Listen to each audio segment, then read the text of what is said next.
Terima kasih kerana berminat nak tahu berkenaan bisnes untuk orang busy yang tak perlu cari orang, tak perlu nak menjual. Macam mana kita boleh offer bisnes macam ni? Sebab kita menggunakan satu teknik rahsia yang orang lain tak buat.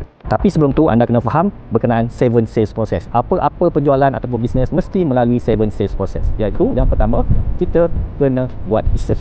Research kepada produk, research kepada siapa yang kita nak jual. Itu yang pertama. Yang kedua, kita kena prospecting. Kita kena market kita punya servis, kita kena market kita punya produk untuk orang tahu berkenaan kita punya produk. Seterusnya, kita kena approach orang tu berminat dengan kita punya iklan, kita kena approach mereka dan explain.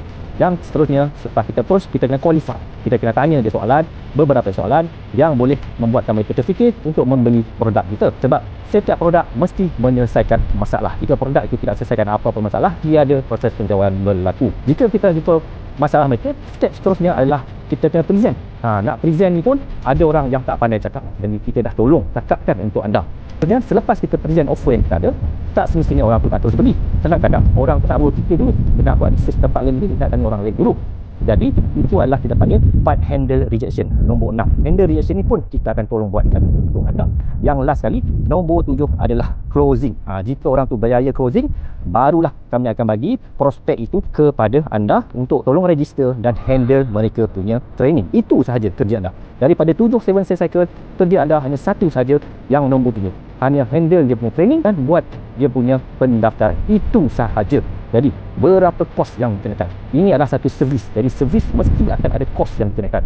Kos yang dikenakan hanyalah bonus fast track campur RM12. Itu adalah kos yang akan dikenakan kepada anda. Bonus fast track adalah satu bonus yang anda akan dapat daripada company. Tapi, kami akan ambil portion itu daripada anda sebab itu adalah servis yang kami buat. Jadi, jika anda tiada masa, tak apa, kita tolong closekan. Jika anda tak pandai cakap, tak apa, kita tolong cakapkan. Asalkan anda bayar satu kita RM12 saja. Bonus fast track itu adalah benda yang percuma, tanpa dengan bukan dekat pun. Jadi kepada yang berminat nak tahu apa bonus fast track, berapa, nak dapat macam mana, jemput masa kita webinar pada malam ini 9 sampai 9 malam. Webinar percuma, tak perlu buat bayaran apa-apa. Jika confirm berminat nak bersama kami, barulah ada sedikit bayaran yang dikenakan. Boleh kontak admin yang bagi link ini kepada anda.